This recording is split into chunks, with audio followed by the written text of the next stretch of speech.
Hi everyone, we're back here reading our book called Zoey and Sassafras, Dragons and Marshmallows. We have finished 8 chapters. Let's make a number bond with our hands. We could do 5 and 3 makes 8. We could do 4 and 4 makes 8. We could do 7 and 1 makes 8. We could do 8 and 0 makes 8. And we could do 6 and 2 makes 8. That's a lot of chapters. We've done a lot of reading. So fun. Very, very, very fun. Well, I just got back from a long walk run. And I just feel like reading today to you. So I chose to do it now, which is a different time than normal.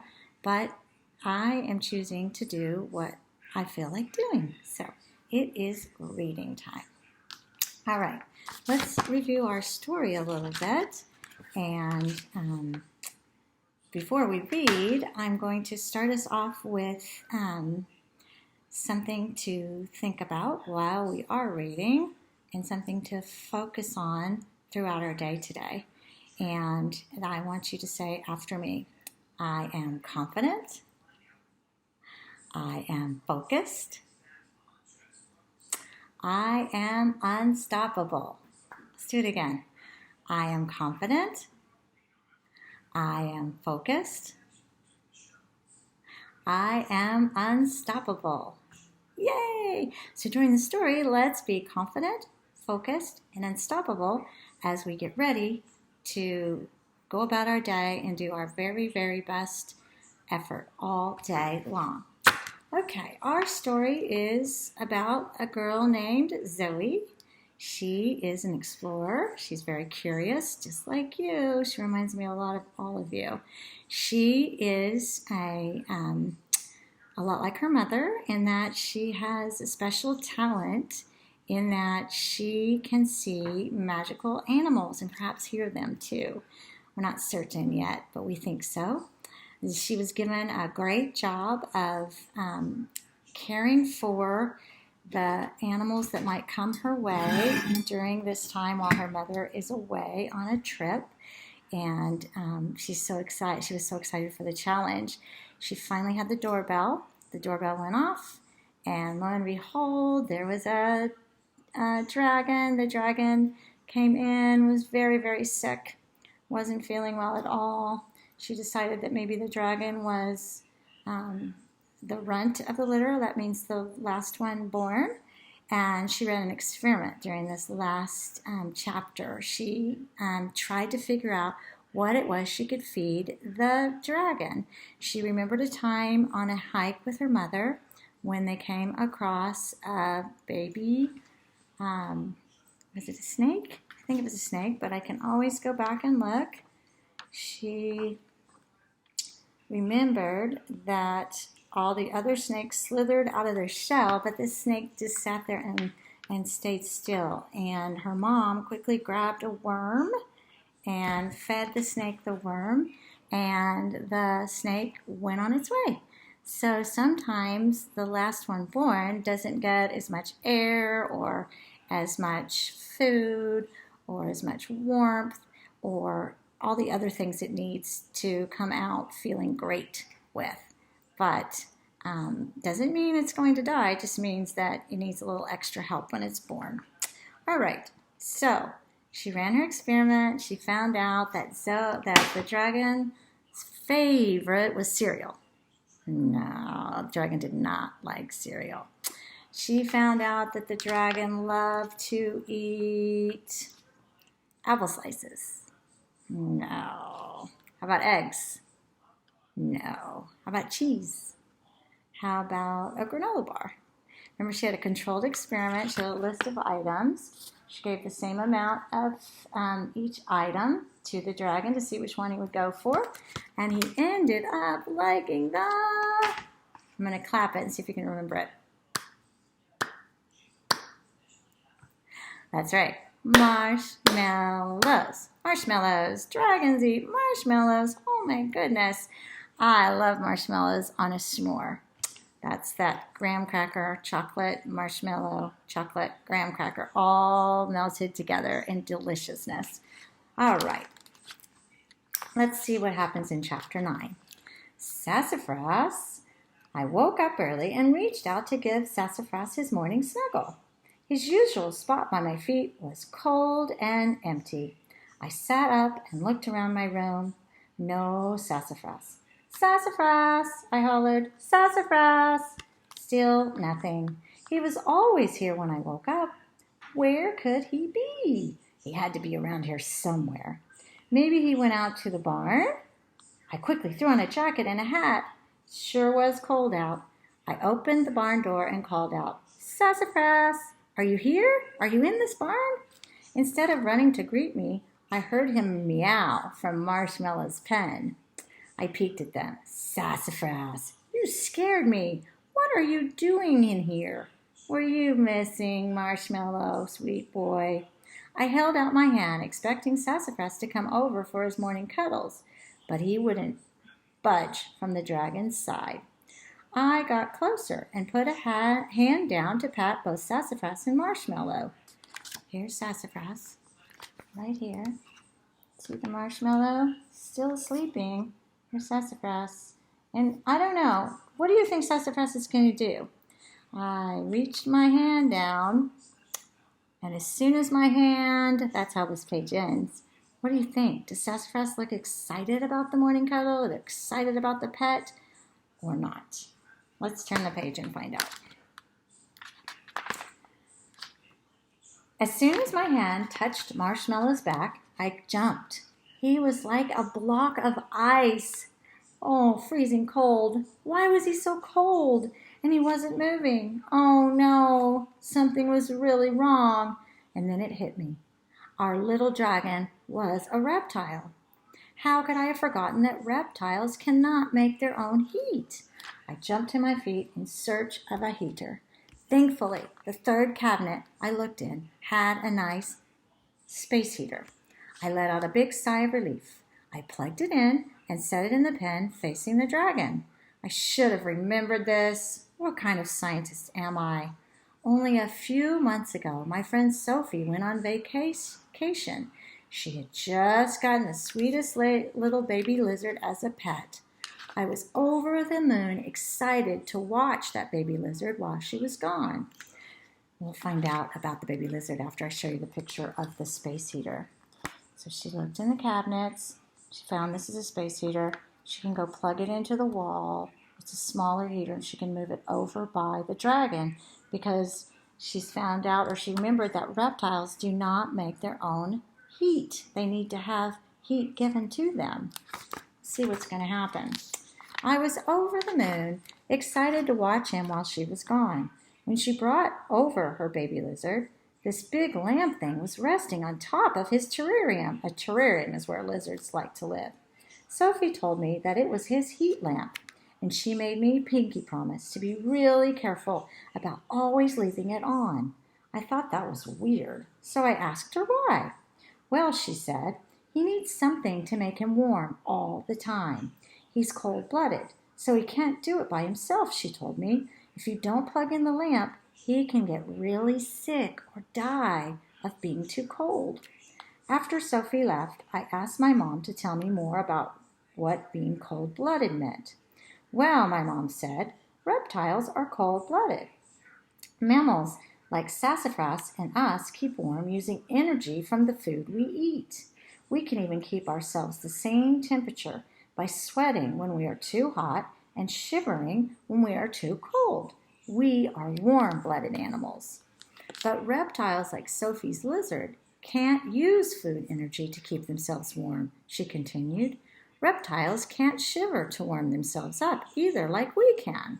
They are cold-blooded animals. In the morning, you can often spot cold-blooded animals warming their bodies with heat from the sun. Once they're warm enough, they slither, crawl, or hop away. So here's a picture of Sophie bringing over her terrarium. The lizard's inside. Here's the lamp on the top. Here's Zoey. She's so excited, and she's asking all those questions of her friend Sophie. At night, reptiles at night and in the winter, they find caves or burrows or other animals to huddle up with to keep warm.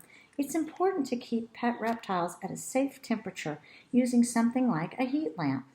Good thing Mom had a little heater out here in the barn, I thought to myself. Now that the pen was nice and warm, the baby dragon began to move a bit. Whew. He picked up his head. Whew. I let out a breath. I hadn't realized that I'd been holding. Have you ever held your breath and not realized you're holding your breath because you were nervous or waiting to go to the bathroom or something and you just had to really concentrate and focus? Sometimes we do that. We hold our breath without realizing that we are holding our breath, and then we let it go, and it feels so amazing. Marshmallow took a few more steps, then stumbled and fell to the ground. He didn't get up. I fixed the temperature. I fed him the night before. What could be going on? I've done the temperature. I gave him food. He let out a heartbreaking whimper and half closed his eyes. Oh no! Was he dying? I didn't know what to do. My heart pounded. I walked one way, then another. I needed something. I needed my mom. I needed her brain. I could go through the journals. I could look at all of her things, but I needed her experience. I needed my mom. My mom wasn't here. Wow. So, I think we'll read a few more pages because that wasn't super long. So, we know that the problem in our story right now is that the dragon is not doing well. It is morning. We know that the dragon is cold-blooded. We know that cold-blooded animals cannot make their own heat. Zoey's confused because she fed the dragon last night and she gave it some warmth this morning, but the dragon is still too weak to walk. He got up, he got a little bit better. He was a little bit better, but then he slumped right back down. So let's go ahead and find out what happens in Chapter 10. Chapter 10, The Call. I ran into the house. At first, I went to get my dad, but then I remembered he couldn't help. He wasn't like my mom. He was great, but he didn't have that magic that my mom did when it came to magical animals. I took a shaky breath. Then I grabbed the phone and I called my mom. I tried not to cry while the phone rang. The call went to my mom's voicemail. That means she couldn't answer. I couldn't hold it anymore. Tears ran down my face. The dragon was going to die, and it was going to be all my fault. My dad came running. Zoey, what's wrong? Are you hurt? I wasn't sure what to say that would make sense. Finally, I choked it out. Well, I really need to talk to Mom, but she's not answering her phone. It went to voicemail. She's not available. I know she's not ignoring me, but she can't answer because she's super busy. There's her dad comforting her. And I might say, she's got something bothering her and she's telling her father. She's letting it out. She's sharing with him the problem that she's feeling. And remember how I talked about Miss Cochran and how when Miss Cochran's not feeling good about something, she needs to get it off of her chest. She needs to talk about it. It makes her feel better. Sometimes she might talk grumpily or angrily a little bit, but then when she gets it out, it helps calm her down. My dad hugged me and sat down with his arm around me. You're really missing her, aren't you? I nodded and tried to stop crying. You know, honey, she's teaching at the conference right now, so her phone must be turned off. Why don't you leave her a message? I'm sure she'll call you as soon as she finishes teaching. Oh no, Mom's talk. It might be hours before she turned her phone back on. The talk, the teaching, that's why she left and went to the conference in the first place. People were counting on her. She needed to be a good teacher. And by then, it might be too late. By the time she checks her phone, I cried harder. I know I'm not Mom, but could I try to help you? Can you tell me what made you so upset? If I told Dad about Marshmallow, he wouldn't understand at all. But maybe he could help with the problem anyway. Well, I was running an experiment, or I fed a creature that I found in the barn. It ate a bunch of one of the foods I gave it yesterday, and it looked really good when I came in last night. But this morning, this creature seems really sick. It's barely moving. I don't know what's going wrong with it. Dad frowned a bit. It's not a wild animal, is it? That could be dangerous, my friend. Maybe I should come and take a look. No, it's not really a wild animal. It's more of a creature. Mom said it was okay, and I don't think you'd really be able to see it. Dad looked so confused. Is it another one of your bug experiments? He asked. I hope it's not a spider this time. I really don't like spiders, he said. I shook my head no. Well, I'm glad you checked in with Mom first. Well, maybe the food you fed it was a little rough on it. Maybe it liked the food because it was hungry, but maybe it wasn't really the food that it needed. Remember how awful you felt when we went camping last summer and you ate way too many s'mores? S'mores? Marshmallows? Too many marshmallows? Maybe that was it. My science experiment showed me what the baby dragon liked to eat, but maybe not what he should eat. What had my parents done to make me feel better last summer? That was one of the worst stomach aches I have ever had. Let's see. Mom lectured me about eating too much sugar, and she had me drink a lot of water and eat a really healthy meal that had no sugar. I needed to get Marshmallow some water and some healthy food right away. I jumped up and dashed to the door. Then I stopped, ran back, and gave my dad a big, big hug. Thanks, Dad. I think I know how to fix it. You're the best. You were super helpful. All right, that's the end of the chapter. Oh, so now she's going to try to figure out what she really should be feeding the Marshmallow, the baby dragon. Because if you think about it, do you think that dragons really should be eating marshmallows? I mean, we like lots of things that aren't that great for us. But if we eat too much of that one thing, it might make us feel really sick and yucky. I know that if I eat too many s'mores or too much sugar, since I don't eat sugar that often, that I don't feel very well. And I get a stomach ache, or my head hurts, or I feel super tired.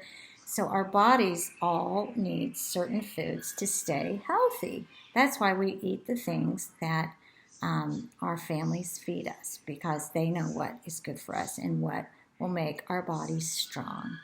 So I leave you here with some thoughts about our story. Zoey has to solve this problem. So I want you to be thinking about what it is that she might do to solve her problem. And that should keep you busy until the next time, until we read again. I'm so proud of you for listening again. I want to say what we started with. I am confident. I am focused. I am unstoppable. I want you to go forward in your day. I want you to be confident. I want you to be focused. I want you to be unstoppable. I want you to have the best day ever. I want you to exercise. I want you to learn. I want you to be mindful. I want you to think about all the things that you can do to keep yourself being the best that you can be. Until tomorrow. Ciao for now. Bye-bye.